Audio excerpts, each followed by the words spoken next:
1942년 8월 7일부터 시작된 과달카날 전역. 지금은 8월 24일이 되었고 항공모함 쇼카쿠, 즈이카쿠, 류조로 구성된 일본 항모부대가 미군 항모부대를 공격하려고 계속 남하하고 있습니다.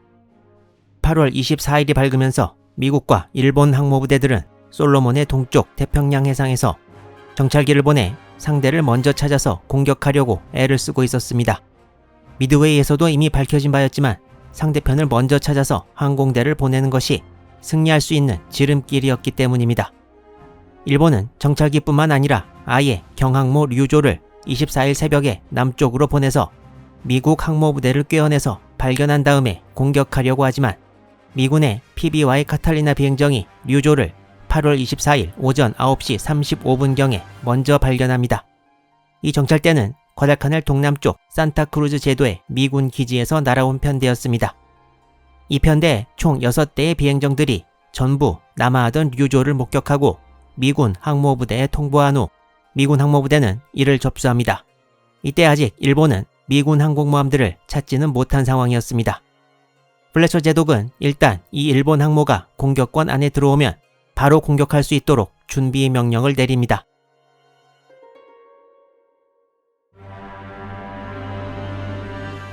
류조는 일본 해군의 4번째 항공모함으로 아카기와 카가 바로 다음에 만들어졌습니다. 1929년에 착공해서 1933년 5월에 완성되고 취역했는데요. 이후에 두어 차례 개장을 거쳤지만 일본 해군이 운용하던 항공기의 크기가 커지면서 1930년대 초반에 만들었던 크기가 작은 후방 엘리베이터에 맞는 항공기가 거의 없어 이후 태평양 전쟁에서의 항공모함 운용에 상당한 제한으로 작용하게 됩니다. 하지만 미드웨이의 피해를 생각해 볼 때 류조는 아직 일본 해군에 매우 중요했습니다.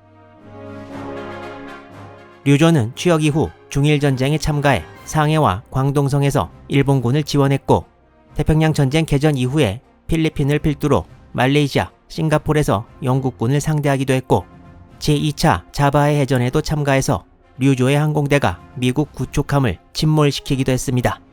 그리고 버마와 인도양에서 작전을 수행하기도 했습니다.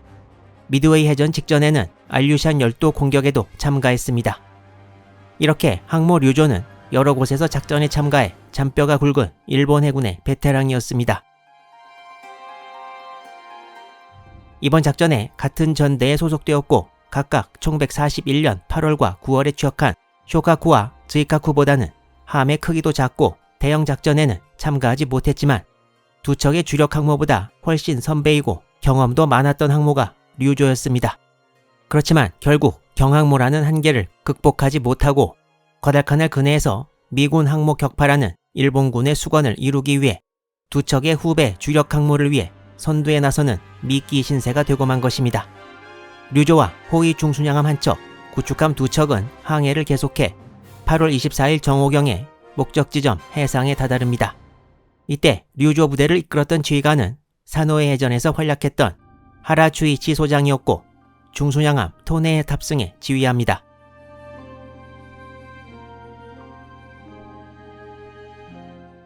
핸더슨 비행장 공격을 위해 목적 지점에 다다른 류조는 정오가 조금 넘은 시각에 97식 함상 공격기 6대와 영식 함상 전투기 15대를 이함시킵니다.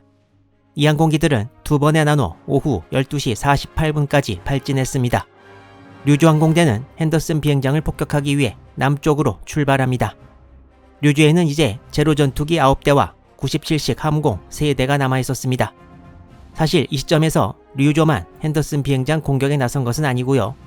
라바울 기지항공대에서 일식 육상 공격기 24대와 제로 전투기 14대가 과달카날을 향했으나 역시 이번에도 도중에 기상이 악화되어 라바울 기지로 그냥 돌아오고 말았습니다. 류조도 언제라도 나타날지 모를 미군 항공기들의 공격을 피하기 위해 공격대를 발진시킨 후 북상합니다. 한편 미군 항모부대는 류조를 발견했지만 근처에 또 다른 항공모함이 있을까 염려되어 오전부터 정오를 넘어선 시각까지 계속 정찰기를 보내 정찰을 계속합니다. 이 와중에 일본 함재기들과의 교전도 계속 일어납니다. 플래처 제독은 류조를 발견하고도 근처에 일본 항모가 더 있을 것을 염려했습니다.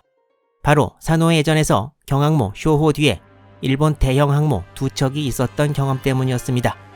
오후 12시 45분에는 일본 정찰기가 미국 항모부대로부터 겨우 11km 떨어진 곳까지 출현해서 미군 전투기가 격추시키기도 했습니다. 이 일본 정찰기는 미국 항모부대의 위치를 타전하지는 못했습니다. 오후 1시 20분경에는 세로토가의 레이더가 과달카날로 향해 가는 류조 항공대를 포착했습니다. 다른 일본 항모를 아직 찾지 못한 플래처 제독은 이제 때가 왔음을 깨닫고 류조에 대한 공격 명령을 내립니다. 류조 항공대가 세로토가 레이더에 나타난 지 약 25분 후인 오후 1시 45분경 세로토가는 SBD 돈틀리스 급강화 폭격기 30대와 TBF 어벤져 뇌격기 8대를 발진시킵니다. 이미 오전에 류조가 발견되었을 때부터 출격 준비를 하고 있어서 신속한 발진이 가능했습니다. 세로토가 항공대는 북쪽에 있는 류조를 공격하기 위해 이동합니다. 이때 세로토가에서 발진한 미군 뇌격기는 그루만 TBF 어벤져였는데요. 미드웨이 해전까지 활약한 뇌격기는 더글라스 TBD 데버스테이터였습니다. 데버스테이터는 1935년에 도입돼 태평양 전쟁 개전 2년 전인 1939년 이미 교체가 결정돼 1940년에 TBF 어벤져 디자인이 채택되었고 다음 해에는 새 뇌격기를 대중에 공개했는데요. 공개 다음날 일본이 진주만을 기습합니다. 1942년에 첫 생산분 100여 대가 진주만으로 보내졌지만 미드웨이로 급히 떠나는 미군 항모들을 놓쳐서 미드웨이 해전에는 참가하지 못합니다. 미드웨이에서 데버스테이터 뇌격기가 너무나 큰 피해를 입은 후 바로 퇴역하고 과달카날 전투 즈음에는 미 해군의 주력 뇌격기로 어벤져가 활약하게 됩니다. 속도와 항속거리 등에서 이전 뇌격기인 데버스테이터보다 월등히 우월했지만 투하해야 될 어뢰가 역시 문제가 많았던 마크 13이었다는 게 골칫거리였습니다.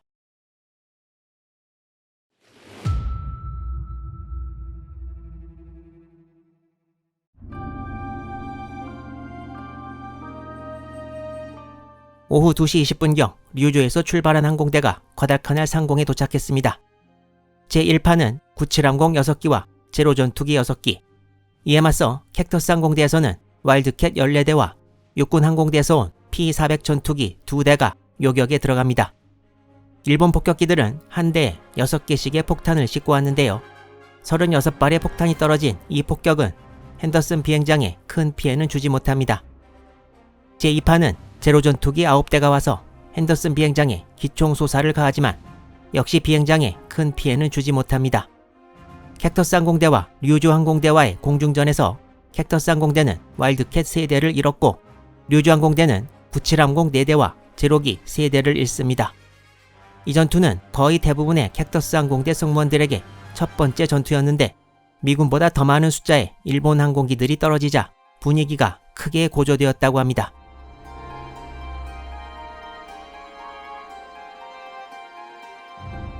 류조 항공대가 핸더슨 비행장을 공격하던 때와 비슷한 오후 2시 25분 정찰기 한 대가 드디어 미군 항모부대를 발견합니다. 이 정찰기는 미군 전투기에 의해 격추되었고 일본 함대로 무전을 완료하지 못했지만 일본은 정찰기가 있던 거리 등을 계산해서 미군 항모부대의 대략적인 위치를 알아냅니다. 나구모 제독은 출격 준비를 하고 있던 쇼카쿠와 즈이카쿠 항공대 즉시 출격을 명령합니다. 미군보다 일본군이 먼저 적 주력 항모부대를 찾아낸 셈인데요. 쇼카쿠와 즈이카쿠에서 출격한 항공대는 다음과 같았습니다. 24일 오후 쇼카쿠는 미군 항모부대를 향해 99함폭 18대와 제로전투기 4대를 출격시켰고 즈이카쿠는 99함폭 9대와 제로기 6대를 출격시켰습니다. 이 공격대의 지휘관은 당시 쇼카쿠 비행대장이었던 세키 마모루 소저가 맡았는데요. 이 사람은 1909년생으로 아버지는 스시마 해전에 참가했던 해군 집안이고 일본 해군의 1세대 베테랑 급강화 폭격기 조종사들 중 하나입니다. 중일전쟁 때 항모 류조의 비행 분대장으로 뛰어난 활약을 해서 표창을 받기도 했습니다. 세키 소저가 이끄는 일본의 제1파 공격대는 남쪽의 미군 항모부대 엔터프라이즈와 세로토가를 향해 비행을 시작합니다. 일본 해군에서 이 당시 항공모함 탑재 급강화 폭격기는 아이치 항공기에서 수주 생산하고 항공기 기호는 D3A, 코드명은 벨이었던 99식 함상 폭격기입니다. 같은 시기 활약했던 미 해군의 SBD 돈틀리스와 비교해볼 때 가장 큰 차이점은 돈틀리스는 폭장량이 2250파운드 약 1020kg인 반면에 99함폭은 250kg 폭탄 하나에 60kg 폭탄 2개밖에 실을 수 없어서 크게 열세였고, 또한 항속거리도 후기 모델까지 돈틀리스보다 300여 킬로미터 정도 짧았습니다. 즈이카쿠와 쇼카쿠는 동부 솔로몬 해전 당시 99식 함상 폭격기를 27기씩 54기 보유했습니다.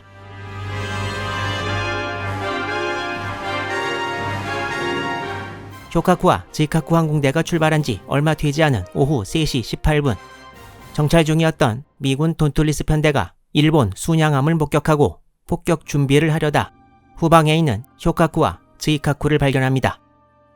이 소식은 곧 남쪽의 엔터프라이즈와 세로토가에도 전해지고 플래처 제독은 일본군 항공모함이 세 척이라는 것을 확인하게 됩니다.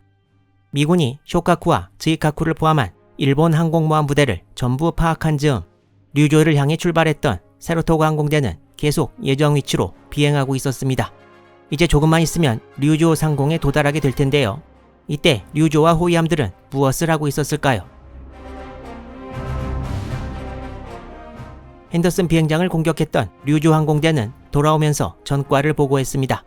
류조 항공대는 류조의 15대의 와일드캣과 교전해서 15대 전부 격추시켰다고 보고했는데요. 이때 당시 미군도 전과를 좀 부풀려서 보고하기도 했으나 일본처럼 앞뒤 안 가리고 지르는 정도는 아니었습니다. 세로토가 항공대가 류조에 도착하기 전 류조와 호위함들 상공에는 돈틀리스와 어벤저로 이루어진 정찰대가 산발적으로 나타나 류조에 공격을 시도했습니다. 정찰기가 폭탄 몇 개 정도를 떨어뜨리는 이 공격들은 성공하지 못했지만 호위 구축함 아마츠카제의 함장이었던 하라 타메이치 중자는 전후 회고에서 이때 당시 미군 정찰기의 공격에 대한 류조의 상황 대처가 믿을 수 없을 정도로 매우 서툴렀다고 기술하고 있습니다. 이런 와중에 항모 세로토가에서 발진한 공격대가 드디어 류조 상공에 도달했습니다.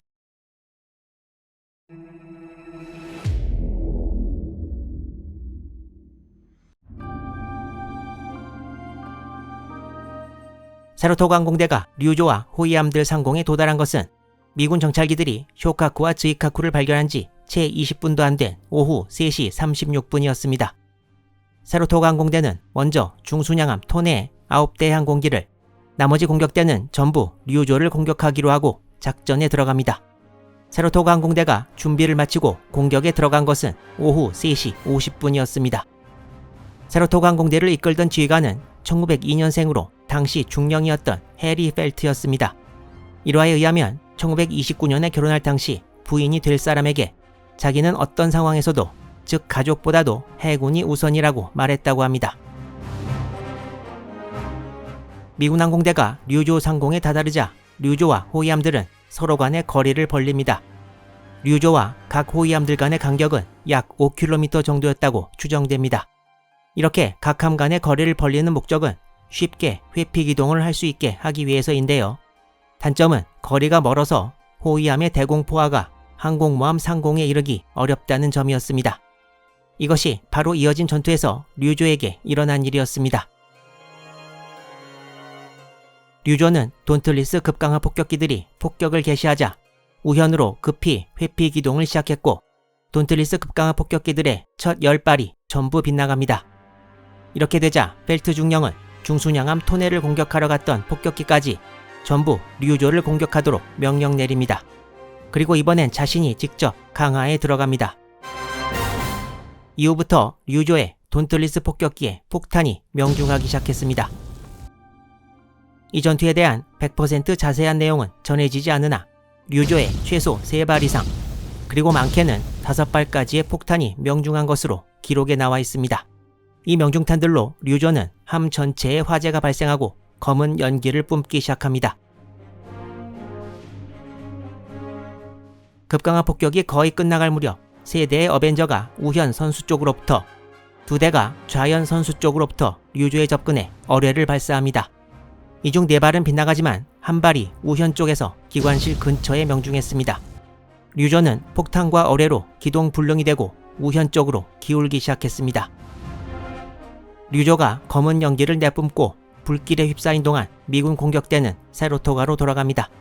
이후 다른 호위함들이 류조 근처에서 생존자를 구하라는 명령을 받고 류조 근처로 모여들기 시작했습니다. 구조 작업이 진행될 무렵 핸더슨 비행장을 공격하고 돌아온 류조 항공대가 돌아옵니다.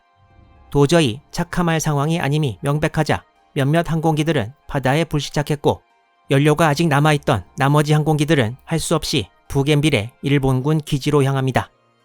그렇지만 구조 작업을 계속하고 있는 류조와 호위함들에게 갑자기 B-17 폭격기 3대가 나타나 폭탄을 퍼붓기 시작합니다.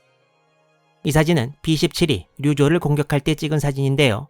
왼쪽 아래에 폭탄을 피해 황급히 도주하는 아마츠카제가 보이고 구조 작업을 하던 도키스카제가 류조의 오른쪽에 보입니다. 그리고 이 선 위에는 B-17에서 투하한 폭탄이 바다에 떨어지는 모습이 보입니다. B-17에서 명중탄은 내지 못했습니다.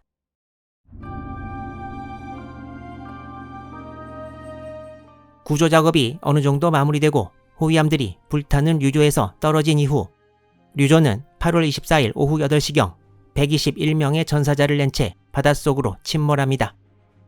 미군 항공대가 류조를 공격하는 사이 쇼카쿠와 즈이카쿠 항공대가 미군 주력 항모부대로 출격을 하는 데 성공해서 원래 의도했던 미끼 역할은 어느 정도 수행했던 류조.